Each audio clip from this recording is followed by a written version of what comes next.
Alright, we're here today to talk about the American debt problem. The American debt problem is a growing concern amongst the young people of America as we watch our younger generation slowly lose more opportunity because of the mistakes of the past generation. It becomes very clear to us that as of in 2009, our national debt was at 11 trillion, sorry for that, 11,909,829,000,003.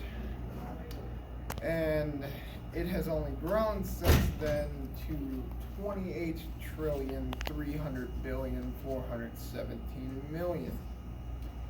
And these numbers will only continue to grow at an exponential number. Some say that by 2029, our national debt will be at 89 trillion, whereas our GDP ratio will be at 217%.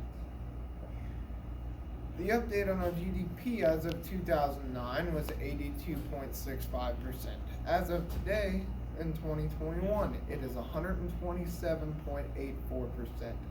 That means that almost all of our money at this point is being borrowed from other countries such as China and Japan. But the current state of our economy in 2009 was a deep recession. We've just gone through a housing crisis, and as of the present, it is growing slightly since the recovery from the pandemic. Our unemployment rate in 2009 was 10%. The interest rate was 5.05. Our inflation rate was 0.36%. As of today, our unemployment rate is 6.1%. But some may argue those numbers because of COVID, we have not been able to get as good of numbers on any counting at all. It's actually quite hard to find information on such things. Our interest rate is 3.25%. Whereas our inflation rate is 4.2%. It's gone up exponentially.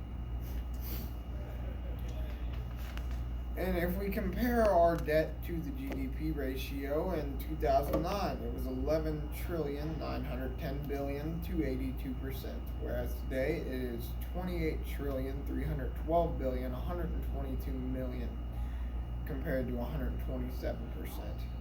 This raises a lot of questions on whether or not we're doing anything right. And the plan that I would have if I were in that situation to solve tax reforms and spending would be that we could start by taxing the rich at a slightly higher increase than most normal people, more of a progressive tax. We could reform our economy and change up the basic structure of how we do things, and go a little bit more to the socialist side. And the future for our children is not looking too good. The future for our children, it appears as if that our children will be in a country where they don't have as good a financial opportunity as, say, other countries like Russia, Japan, China, where their ratios of debt are so much lower, and their children will have more successful futures than we do now. And some other statistics show that by 2025, our debt will only increase to 50 trillion. So I ask you today, start saving. Start investing in your future, because if you don't now, our country will have no hope. My name is Austin Goller, and I thank you for your time.